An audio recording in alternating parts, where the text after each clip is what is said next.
Friends ನಿಮಗೆಲ್ಲರಿಗೂ ನಮಸ್ಕಾರ. ನಾನು ಮೋಹನ್ ಕುಮಾರ್. ನಿಮಗೆಲ್ಲರಿಗೂ ನಮ್ಮ ಸ್ಪರ್ಧಾ ಕರ್ನಾಟಕ ಯೂಟ್ಯೂಬ್ ಚಾನಲ್ಗೆ ಪ್ರೀತಿಯ ಸ್ವಾಗತ.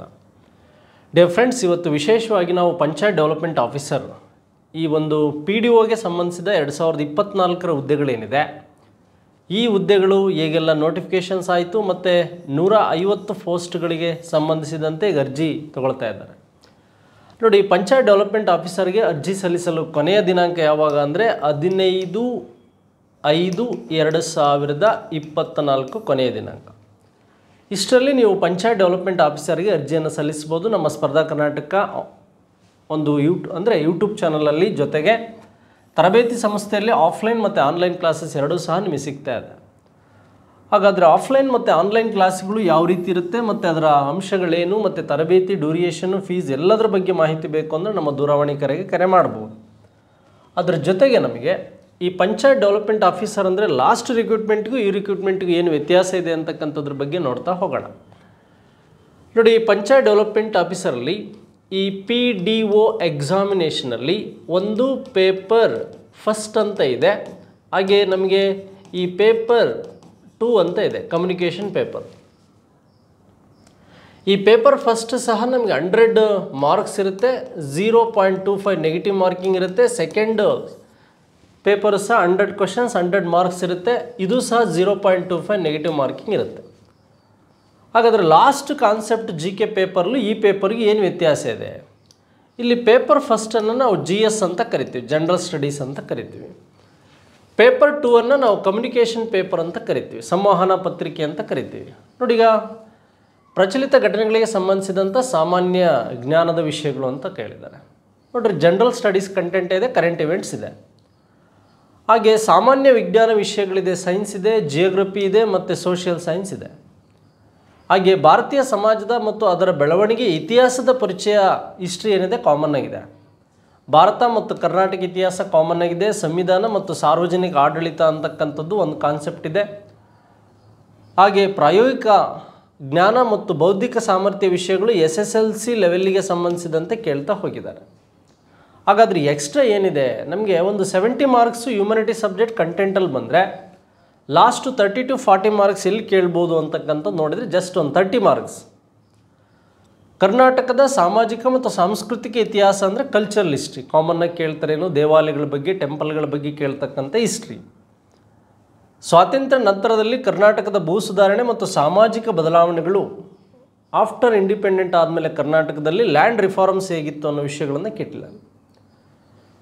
ಹಾಗೆ ಕರ್ನಾಟಕದ ಆರ್ಥಿಕ ವ್ಯವಸ್ಥೆ, ಈ 3 ಕಾನ್ಸೆಪ್ಟ್ಗಳು ವಸ್ತು. ಆದರೆ ಕರ್ನಾಟಕದ ಆರ್ಥಿಕ ಒಂದು ವ್ಯವಸ್ಥೆ ಏನಿದೆ, ಬಜೆಟ್ ಇರ್ಬೋದು, ಸೆನ್ಸಸ್ ಇರ್ಬೋದು ಮತ್ತು ಕೋಆಪರೇಟಿವ್ ಸೊಸೈಟಿಗಳಿರ್ಬೋದು, ಮತ್ತು ಇದರಲ್ಲಿ ಜನಸಂಖ್ಯೆಯಲ್ಲಿ ಬಡತನ ನಿರ್ಮೂಲನೆ ಇವಕ್ಕೆ ಸಂಬಂಧಿಸಿದಂತೆ ಪ್ರಸ್ತುತ ಸ್ಥಿತಿ ಹೇಗಿದೆ ಅಂತ ಕೇಳಿದೆ.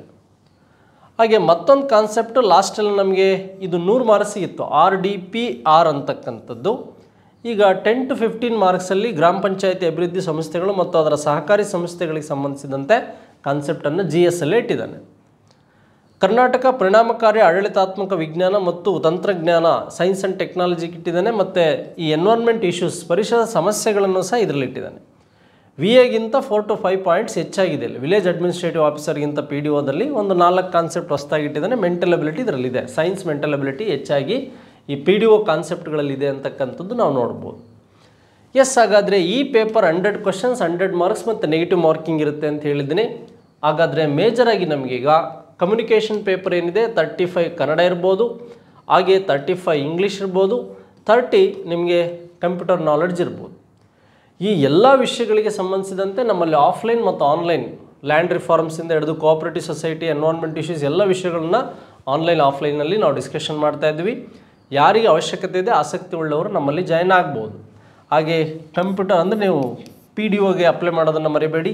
15/5/2024 ಲಾಸ್ಟ್ ಡೇಟ್ ಇದೆ ಪಂಚಾಯತ್ ಡೆವಲಪ್ಮೆಂಟ್ ಆಫೀಸರನ್ನು ನೀವು ಅಪ್ಲೈ ಮಾಡೋದಕ್ಕೆ. ಹಾಗಾದರೆ ಅದಾದಮೇಲೆ ವಿಷಯಗಳನ್ನು ನಾವು ಹೇಗೆ ಇದಕ್ಕೆ ಬಂದಂಥ ವಿಷಯಗಳ ಬಗ್ಗೆ ಮಾತಾಡೋಣ. ಲಾಸ್ಟ್ ಎಕ್ಸಾಮ್ಗಳಲ್ಲಿ ಬೇಸಿಕ್ಕಾಗಿ VA ಇರ್ಬೋದು, PDO ಇರ್ಬೋದು, KS ಎಕ್ಸಾಮ್ಗಳಲ್ಲಿ, ಹಾಗೆ ಈ ಸೋಷಿಯಲ್ ಸೈನ್ಸ್ TETಯಲ್ಲಿ ಬಂದಿರತಕ್ಕಂಥ ಪರೀಕ್ಷೆಗಳಲ್ಲಿ ಹೇಗೆಲ್ಲ ಕೇಳಿದ್ದಾರೆ ಅಂತ ಮಾತಾಡ್ತಾ ಹೋಗೋಣ. ಅಶೋಕನನ್ನು ದೇವನಾಂಪ್ರಿಯ ಅಶೋಕ ಎಂದು ಶಾಸನದಲ್ಲಿ ಉಲ್ಲೇಖಿಸಲಾಗಿದೆ. ಅಂದರೆ ಈ ಶಾಸನದಲ್ಲಿ ಉಲ್ಲೇಖಿಸಲಾಗಿದೆ, ಇನ್ಸ್ಕ್ರಿಪ್ಷನ್ನಲ್ಲಿ ಆತನ ನೇಮ್, ಅಶೋಕನ ಇನ್ಸ್ಕ್ರಿಪ್ಷನ್ ಏನಿದೆ, ಯಾವ ಇನ್ಸ್ಕ್ರಿಪ್ಷನಲ್ಲಿ ಅಂತಕ್ಕಂಥದ್ದು. ಮೇಜರಾಗಿ ನಮಗಿಲ್ಲಿ ಕರ್ನಾಟಕದಲ್ಲಿರ್ತಕ್ಕಂಥ ಪ್ಲೇಸ್ಗಳನ್ನೇ ಕೊಟ್ಟಿದ್ದಾನೆ. ಯಾಕೆಂದರೆ ಅಶೋಕನನ್ನು ನಾವು ಫಾದರ್ ಆಫ್ ಇಂಡಿಯನ್ ಇನ್ಸ್ಕ್ರಿಪ್ಷನ್ ಅಂತ ಕರಿತೀವಿ, ಶಾಸನಗಳ ಪಿತಾಮಹ ಅಂತ ಕರಿತೀವಿ. ಯಾಕೆಂದರೆ ಇಡೀ ವಿಶ್ವದಲ್ಲಿ ನಮಗೆ ಪರ್ಷಿಯಾದಿಂದ ಏನಿದೆ ಅಲ್ವಾ, ಈ ಪರ್ಷಿಯಾದಿಂದ ಈ ಇರಾನ್ ಅಂತ ಏನು ಕರಿತೀವಿ, ಇದರಿಂದ ಶಾಸನಗಳನ್ನು ಪರಿಚಯ ಮಾಡಿದಂಥವು. ಹಾಗಾದರೆ ಅಶೋಕನ ಶಾಸನಗಳು ಕರ್ನಾಟಕದಲ್ಲಿ ಮೇಜರಾಗಿ 5 ಜಿಲ್ಲೆಗಳಲ್ಲಿ ಕಂಡುಬರುತ್ತೆ. 18ರಿಂದ 17 ಕಿರುಬಂಡೆಗಲ್ಲು ಶಾಸನಗಳನ್ನು ನೋಡ್ಬೋದು. ನೋಡಿ, ನಮಗಿಲ್ಲಿ ಇದಕ್ಕೆ ಆನ್ಸರ್ ಮಸ್ಕಿ ಅಂತ ನಿಮಗೆಲ್ಲ ಗೊತ್ತಿರುತ್ತೆ, ಓದಿರ್ತೀರ ಮಸ್ಕಿ ರಾಯಚೂರಿನ. ಈ ರಾಯಚೂರಿನ ಮಸ್ಕಿ ಇರ್ಬೋದು, ಈ ಬಳ್ಳಾರಿಯ ನಿಟ್ಟೂರು ಇರ್ಬೋದು, ಹಾಗೆ ಈ ಗುಲ್ಬರ್ಗ ಅಥವಾ ಕಲಬುರಗಿಯ ಸನ್ನತಿ ಇರ್ಬೋದು, ಬ್ರಹ್ಮಗಿರಿ ಚಿತ್ರದುರ್ಗ ಇರ್ಬೋದು, ಚಿತ್ರದುರ್ಗ ಬ್ರಹ್ಮಗಿರಿ ಇರ್ಬೋದು. ಇನ್ನೊಂದು ನಮಗೆ ಈ ಕೊಪ್ಪಳ ಡಿಸ್ಟಿಕ್ಕಲ್ಲಿ ಟೋಟಲ್ 5 ಜಿಲ್ಲೆಗಳಲ್ಲಿ ಕರ್ನಾಟಕದಲ್ಲಿ ಅಶೋಕನ ಶಾಸನಗಳು ಕಂಡುಬರುತ್ತೆ ಸ್ನೇಹಿತರೆ. ಹಾಗಾದರೆ ಇತ್ತೀಚೆಗೆ ಕೇಳ್ತಕ್ಕಂಥ ಹೆಚ್ಚು ಪ್ರಶ್ನೆಗಳು ಸನ್ನತಿ ಮತ್ತು ಮಸ್ಕಿ ಜಾಸ್ತಿ ಕೇಳ್ತಾರೆ. ಈ ದೇವನಾಂ ಪ್ರಿಯದರ್ಶ ಅಶೋಕ ಅಂತ ಉಲ್ಲೇಖ ಆಗಿರೋದು ಮಸ್ಕಿ ಶಾಸನದಲ್ಲಿ. ಆಲ್ಮೋಸ್ಟ್ ಅಶೋಕನ ಶಾಸನಗಳು ನಿಮಗೆ ಗ್ರೀಕ್ ಭಾಷೆಯಲ್ಲಿದೆ, ಅರಮಿಕ್ಕಲ್ಲಿದೆ ಅಂತಕ್ಕಂಥದ್ದು ಗೊತ್ತಾಯಿತು, ಬ್ರಾಹ್ಮಿಯಲ್ಲಿದೆ ಅಂತಕ್ಕಂಥದ್ದು ಗೊತ್ತಾಯಿತು, ಕರೋಷ್ಟಿಯಲ್ಲಿದೆ ಅಂತಕ್ಕಂಥದ್ದು ಗೊತ್ತಾಯಿತು.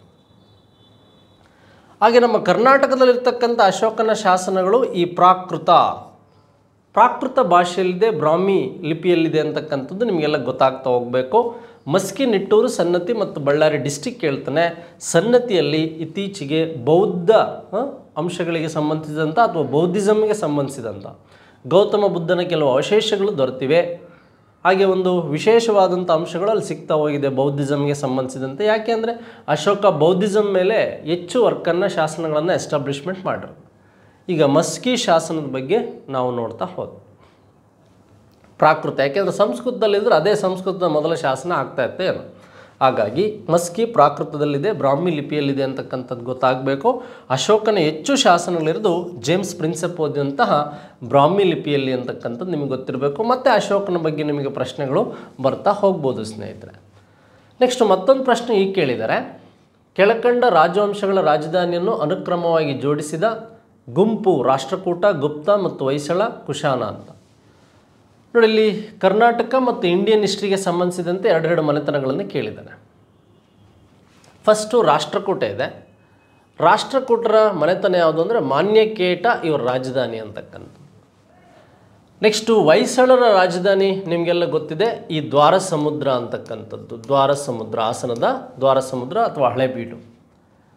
ಏಕೆಂದರೆ ಗುಪ್ತ ಮತ್ತು ಮೌರ್ಯರ ಕಾಲದಲ್ಲಿ ಪಾಟಲಿಪುತ್ರ ಅಥವಾ ಪಾಟ್ನಾ ಅಂತೇನಿದೆ, ಈ ಪಾಟಲಿಪುತ್ರ ಅಂತಕ್ಕಂಥದ್ದು ರಾಜಧಾನಿ ಆಗಿತ್ತು. ಹಾಗೆ ಪೇಶಾವರ ಅಥವಾ ಪುರುಷಪುರ ಏನಾಗಿತ್ತು, ಇದು ಕುಶಾನರ ರಾಜಧಾನಿ ಆಗಿತ್ತು. ಈ ರಾಷ್ಟ್ರಕೂಟ, ಹೊಯ್ಸಳ ಕರ್ನಾಟಕ ಡೈನೆಸ್ಟಿಯಲ್ಲಿ ಬರುತ್ತೆ. ಗುಪ್ತ ಮತ್ತು ಕುಶಾನ ಅಂತಕ್ಕಂಥವ್ರು ನಮಗೆ ಈ ಒಂದು ಪ್ರಾಚೀನ ಭಾರತ ಇತಿಹಾಸದಲ್ಲಿ ಉತ್ತರ ಭಾರತದಲ್ಲಿ ಬರ್ತಾರೆ. ಕುಶಾನರಾದಮೇಲೆ ಗುಪ್ತರು ಬರ್ತಾರೆ, ರಾಷ್ಟ್ರಕೂಟರಾದಮೇಲೆ ಸೌತ್ ಇಂಡಿಯಾದಲ್ಲಿ ಹೊಯ್ಸಳರು ಬರ್ತಾರೆ. ಹಾಗಾದರೆ ಈ ಆರ್ಡರ್ ಕರೆಕ್ಟಾಗಿರೋದು ಮಾನ್ಯಕೇಟ, ದ್ವಾರಸಮುದ್ರ, ಪಾಟಲಿಪುತ್ರ ಮತ್ತು ಪುರುಷಪುರ, ಪೇಶಾವರ. ಈ ಆಪ್ಷನ್ಸ್ ಸ್ನೇಹಿತರೆ ಕರೆಕ್ಟಾಗಿದೆ. ಹಾಗಾದರೆ ಈ ಪ್ರಶ್ನೆಗೆ ಸಂಬಂಧಿಸಿದಂಥ ಸರಿ ಉತ್ತರವನ್ನು ನಾವು ನೋಡ್ತಾ ಹೋದ್ವಿ. ನೆಕ್ಸ್ಟ್ ಹಾಗಾದರೆ ಮುಂದಿನ ಪ್ರಶ್ನೆಯನ್ನು ಮಾತಾಡ್ತಾ ಹೋಗೋಣ. ಶೈವರ ಅಜಂತ ಎಂದು ಪ್ರಸಿದ್ಧಿ ಪಡೆದ ಸ್ಥಳ ಅಂತ. ನೀವೀಗ ಜೈನರ ಕಾಶಿ ನೋಡಿದಿರಾ, ಈ ಮೂಡುಬಿದಿರೆ, ಶ್ರವಣಬೆಳಗೊಳದ ಬಗ್ಗೆ ಎಲ್ಲ ಓದಿರ್ತೀರ. ಶೈವರ ಅಜಂತ ವಿಜಯನಗರಕ್ಕೆ ಸಂಬಂಧಿಸಿದಂತೆ ಲೇಪಾಕ್ಷಿ ಅಂತಕ್ಕಂಥದ್ದು ಅಥವಾ ದಕ್ಷಿಣ ಭಾರತದ ಅತ್ಯಂತ ದೊಡ್ಡ ನಂದಿ ವಿಗ್ರಹ ಸೌತ್ ಇಂಡಿಯಾದಲ್ಲಿ ಎಲ್ಲಿದೆ ಅಂದರೆ ಈ ಲೇಪಾಕ್ಷಿಯಲ್ಲಿದೆ. ಈ ಶೈವರ ಒಂದು ಸ್ಥಳವಾದಂಥ ಲೇಪಾಕ್ಷಿಯನ್ನು ನಾವು ಶೈವರ ಅಜಂತ ಅಂತ ಕರಿತೀವಿ. ಇದು ಆಂಧ್ರ ಪ್ರದೇಶದಲ್ಲಿದೆ ಅಂತಕ್ಕಂಥದ್ದು ನಿಮಗೆ ಗೊತ್ತಿರಬೇಕು. ನೋಡಿ, ಹಂಪಿ ಅಂತಕ್ಕಂಥದ್ದು ವಿಜಯನಗರ ಡಿಸ್ಟಿಕ್ಕಲ್ಲಿದೆ, ಬಾದಾಮಿ ಅಂತಕ್ಕಂಥದ್ದು ಬಾಗಲಕೋಟೆಯಲ್ಲಿದೆ, ಪಟ್ಟದಕಲ್ಲು ಅಂತಕ್ಕಂಥದ್ದು ಬಾಗಲಕೋಟೆ ಡಿಸ್ಟಿಕ್ಕಲ್ಲಿದೆ. ಈ 4 ಸಹ ಹಿಸ್ಟಾರಿಕಲ್ ಪ್ಲೇಸ್ಗಳ ಮೇಲೆ ಹೆಚ್ಚಾಗಿ ಪ್ರಶ್ನೆ ಕೇಳ್ತಾರೆ. ಹಂಪಿಯಲ್ಲಿರ್ತಕ್ಕಂಥ ದೇವಾಲಯಗಳಿರ್ಬೋದು, ಪಟ್ಟದಕಲ್ಲಲ್ಲಿರ್ತಕ್ಕಂಥದ್ದು ವಿರೂಪಾಕ್ಷ ಮತ್ತು ಮಲ್ಲಿಕಾರ್ಜುನ ದೇವಾಲಯ ಇರ್ಬೋದು, ಹಾಗೆ ಬಾದಾಮಿಯಲ್ಲಿರ್ತಕ್ಕಂಥ ಮಂಗಳೇಶನ ಕಾಲದಲ್ಲಾದಂಥ 4 ಗುಹೆ ಕೇವ್ಸ್ ಬಗ್ಗೆ ಇರ್ಬೋದು, ಹಂಪಿಯಲ್ಲಿರ್ತಕ್ಕಂಥ ವಿರೂಪಾಕ್ಷ ದೇವಾಲಯ, ಅದಕ್ಕೆ ಆರ್ಚ್ ಕಟ್ಟಿಸಿದವರು, ಇವೆಲ್ಲ ವಿಷಯಗಳನ್ನು ಕೇಳ್ತಾ ಹೋಗ್ಬೋದು. ಹಾಗಾದರೆ ಲೇಪಾಕ್ಷಿ ಅಂತಕ್ಕಂಥದ್ದು ಆಂಧ್ರ ಪ್ರದೇಶದಲ್ಲಿದೆ. ಅದು ಸೌತ್ ಇಂಡಿಯಾದಲ್ಲಿ ಒಂದು ಅತ್ಯಂತ ಎತ್ತರದ ಒಂದು ನಂದಿ ವಿಗ್ರಹ ಅಲ್ಲಿದೆ ಅಂತಕ್ಕಂಥದ್ದು ನಿಮಗೆ ಗೊತ್ತಿರಬೇಕು ಸ್ನೇಹಿತರೆ. ನೆಕ್ಸ್ಟ್ ಹಾಗಾದರೆ ಮುಂದಿನ ಪ್ರಶ್ನೆ ಹೀಗಿದೆ, ಭಾರತದ ಪುರಾತತ್ವ ಇಲಾಖೆಯನ್ನು ಸ್ಥಾಪಿಸಿದವರು, ಇಂಡಿಯನ್ ಆರ್ಕಿಯಾಲಜಿ ಡಿಪಾರ್ಟ್ಮೆಂಟನ್ನು ಎಸ್ಟಾಬ್ಲಿಷ್ಮೆಂಟ್ ಮಾಡಿದವರು ಯಾರು? ನೋಡಿ, ಇಲ್ಲಿ ಎರಡು ಅಂಶಗಳು ನಿಮಗೆ ಗೊಂದಲ ಆಗ್ಬೋದು. ಇಂಡಿಯನ್ ಆರ್ಕಿಯಾಲಜಿ ಡಿಪಾರ್ಟ್ಮೆಂಟ್ ಬಗ್ಗೆ ನಿಮಗೆ ಪ್ರಶ್ನೆ ಕೇಳ್ಬೋದು. ಆಲ್ಮೋಸ್ಟ್ BL ರೈಸ್ ಮತ್ತು ಸರ್ ಜಾನ್ ಮಾರ್ಷಲ್ ಅಲ್ಲ ಅಂತ ಗೊತ್ತಿದ್ರು, ಲಾರ್ಡ್ ಕರ್ಜನ್ ಮತ್ತು ಕನ್ನಿಂಗ್ ಹ್ಯಾಮ್ ಬಗ್ಗೆ ನಿಮಗೆ ಕನ್ಫ್ಯೂಸ್ ಆಗ್ಬೋದು. ನೋಡಿ, ಭಾರತೀಯ ಪುರಾತತ್ವ ಇಲಾಖೆಗೆ ಸಂಬಂಧಿಸಿದಂತೆ 1861ನಲ್ಲಿ ಫಸ್ಟ್ ಇಂಡಿಯನ್ ಆರ್ಕಿಯಾಲಜಿ ಡಿಪಾರ್ಟ್ಮೆಂಟನ್ನೇ ಅವರು ಸ್ಥಾಪನೆ ಮಾಡಿದರು. ಯಾರು? Alexander Cunningham. ಇವರನ್ನು ಭಾರತೀಯ ಪುರಾತತ್ವ ಇಲಾಖೆಗಳ ಪಿತಾಮಹ ಅಂತ ಕರೀತಾರೆ. ಭಾರತೀಯ ಪುರಾತತ್ವ ಇಲಾಖೆಗಳ ಪಿತಾಮಹ ಅಂತ, ಫಾದರ್ ಆಫ್ ಇಂಡಿಯನ್ ಆರ್ಕಿಯಾಲಜಿ ಅಂತ ಕರಿತೀವಿ. ಯಾರನ್ನಂದರೆ ಅಲೆಕ್ಸಾಂಡರ್ ಕನ್ನಿಂಗ್ ಹ್ಯಾಮ್ನನ್ನು. ಬಟ್ ಇವರು ಸ್ಥಾಪನೆ ಮಾಡಿದಂಥ ಭಾರತೀಯ ಪುರಾತತ್ವ ಇಲಾಖೆಗೆ ಬ್ರಿಟಿಷ್ ಈಸ್ಟ್ ಇಂಡಿಯಾ ಕಂಪನಿ ಏನು ಮಾಡಿತು? ಹಣವನ್ನು ನೀಡಿದೆ. ಅದು ಮುಚ್ಚಿ ಹೋಗ್ಬಿಡ್ತು 1882ನಲ್ಲಿ. ಇದು ಮುಚ್ಚಿ ಹೋದ್ಮೇಲೆ 1904ರಲ್ಲಿ ಒಂದು ನಿಜವಾದ ಭಾರತೀಯ ಪುರಾತತ್ವ ಇಲಾಖೆ ಸ್ಥಾಪನೆಯಾಗಿ ಈಗ ಪ್ರೆಸೆಂಟ್ ವರ್ಕ್ ಮಾಡ್ತಕ್ಕಂಥದ್ದು ಯಾವುದು ಅಂದರೆ ಈ ಲಾರ್ಡ್ ಕರ್ಜನ್ ಅಂತಕ್ಕಂಥವ್ರು ಎಸ್ಟಾಬ್ಲಿಷ್ಮೆಂಟ್ ಮಾಡಿದ ಭಾರತೀಯ ಪುರಾತತ್ವ ಇಲಾಖೆ. ಸ್ಥಾಪಕರು ಇಬ್ಬರು ಆಪ್ಷನ್ಸ್ ಇದ್ದಾಗ ಕರ್ಜನನ್ನೇ ಹಾಕಬೇಕು, ಅಥವಾ ಭಾರತೀಯ ಪುರಾತತ್ವ ಇಲಾಖೆ ಪಿತಾಮಹ ಅಂತ ಯಾರು ಕರಿತೀವಿ ಅಂದರೆ ಈ ಅಲೆಕ್ಸಾಂಡರ್ ಕನ್ನಿಂಗ್ ಹ್ಯಾಮನ್ನು ಕರಿಬೇಕು. ನೋಡಿ, ನಿಮಗೆ ಸರ್ ಜಾನ್ ಮಾರ್ಷಲ್ ಬಗ್ಗೆ ಗೊತ್ತಿದೆ. ಸಂಸ್ಕೃತ ಎಲ್ಲ ಭಾಷೆಗಳ ಮಾತೃ ಅಂದವನು, ಜರ್ಮನಿಯ ಒಬ್ಬ ಭಾಷಾ ತಜ್ಞ. BL ರೈಸ್ ಅವರನ್ನು ನಾವು ಕರ್ನಾಟಕದ ಫಾದರ್ ಆಫ್ ಇನ್ಸ್ಕ್ರಿಪ್ಷನ್, ಕರ್ನಾಟಕದ ಶಾಸನಗಳ ಪಿತಾಮಹ ಅಂತ ಕರಿತೀವಿ. ನೋಡಿ, ಹೀಗೆ ಬೇರೆ ಬೇರೆ ವಿಧಾನದಲ್ಲಿ ಇದೇ ವಿಧಾನಕ್ಕೆ ಸಂಬಂಧಿಸಿದಂಥ ಪ್ರಶ್ನೆಗಳನ್ನು ನಿಮಗೆ ಕೇಳ್ತಾ ಹೋಗ್ಬೋದು. ನಿಮಗೆ ಇದು ಗಮನದಲ್ಲಿ ಇರಬೇಕು ಸ್ನೇಹಿತರೆ. ನೆಕ್ಸ್ಟ್ ಮುಂದಿನ ಪ್ರಶ್ನೆ ಹೀಗಿದೆ: ಈ ಕೆಳಗಿನವರಲ್ಲಿ ಯಾರು ಭಾರತದ ಪ್ರಥಮ ಸ್ವತಂತ್ರ ಸಂಗ್ರಾಮದೊಂದಿಗೆ ಸಂಬಂಧ ಹೊಂದಿಲ್ಲ ಅಂತ? ನೋಡಿ, ಬೇಗಂ ಹಜಾರತ್ ಮಹಲ್ ಅಂತಕ್ಕಂಥವಳು ಲಾಸ್ಟ್ ಕ್ಲಾಸಲ್ಲಿ ನಾನು ಹೇಳಿದ್ದೆ. ಈ ಲಕ್ನೋ ಅಂತ ಏನಿದೆ, ಈ ಉತ್ತರ ಪ್ರದೇಶದ ಲಕ್ನೋದಲ್ಲಿ ಇವಳ ಸಾಕು ಮಗದಂಥ ವಜೀದ್ ಅಲಿ ಅಂದರೆ ಬಿರ್ಜಿಷ್ ಖಾನ್ ಮತ್ತು ಈ ಹಜಾರತ್ ಬೇಗಂ ಏನು ಮಾಡಿದ್ರು? ದಂಗೆ ನಾಯಕತ್ವವನ್ನು ವಹಿಸಿದರು. ಈ ಬಹದ್ದೂರ್ ಶಾ ಸೆಕೆಂಡ್ ಅಂತಕ್ಕಂಥವ್ರು ಎಲ್ಲಿ ಅಂದರೆ ದೆಹಲಿಯಲ್ಲಿ ದಂಗೆ ನಾಯಕತ್ವವನ್ನು ವಹಿಸಿದರು. ನಾನಾ ಸಾಹೇಬ್ ಎಲ್ಲಿ ಅಂದರೆ ಈ ಕಾನ್ಪುರ ಏನಿದೆ, ಈ ಕಾನ್ಪುರದಲ್ಲಿ ದಂಗೆ ನಾಯಕತ್ವವನ್ನು ವಹಿಸಿದ್ದ. ಹಾಗಾದರೆ ಈ ರಾಸ್ ಬಿಹಾರಿ ಬೋಸ್ ಅಂತಕ್ಕಂಥವ್ರು ಸಂಬಂಧಿಸಿಲ್ಲ.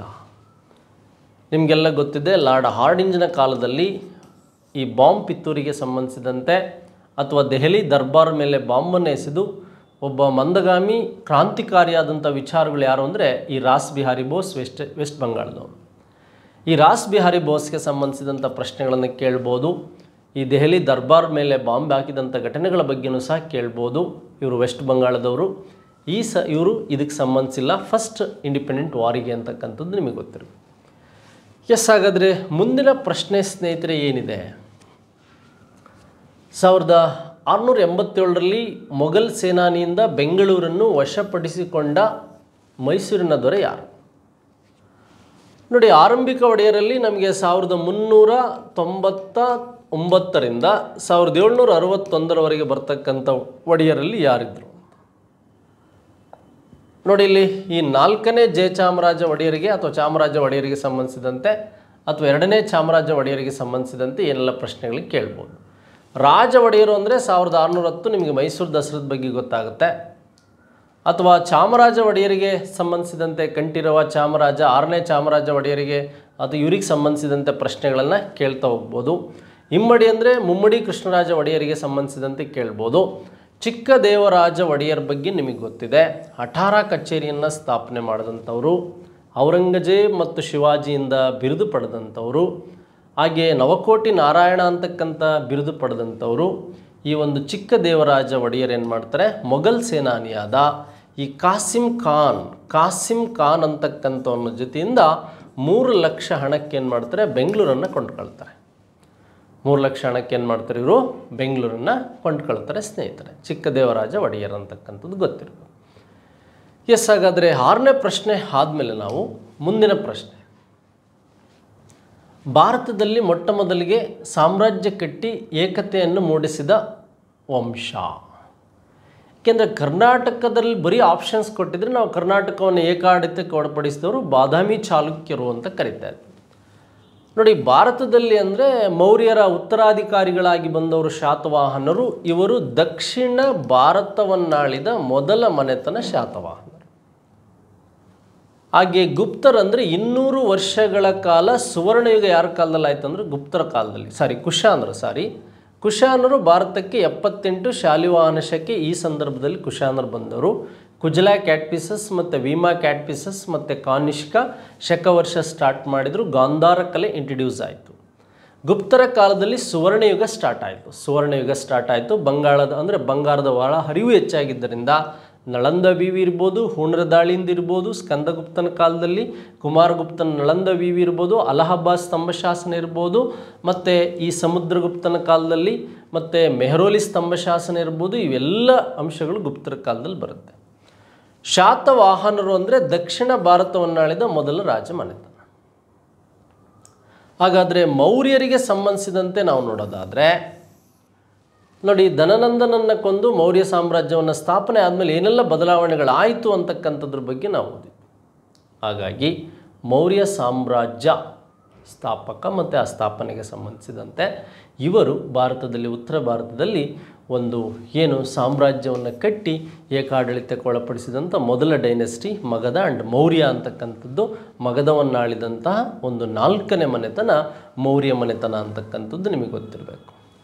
ನೆಕ್ಸ್ಟ್, ದಿಲ್ಲಿ ಸುಲ್ತಾನರು ಸ್ವತಃ ಪ್ರೋತ್ಸಾಹಿಸಿದ ಬೃಹತ್ ಉದ್ಯಮ ಸಿಲ್ಕ್ ಆ್ಯಂಡ್ ಕಾಟನ್ ಅಂತಕ್ಕಂಥದ್ದು. ಬಟ್ ಇಲ್ಲಿ ಆಪ್ಷನ್ಸಲ್ಲಿ ಇಲ್ಲ, ಹಾಗಾಗಿ ನೈಗೆ ಅಂತಕ್ಕಂಥದ್ದು ಡೈರೆಕ್ಟ್ ಆಗ್ಬೋದು.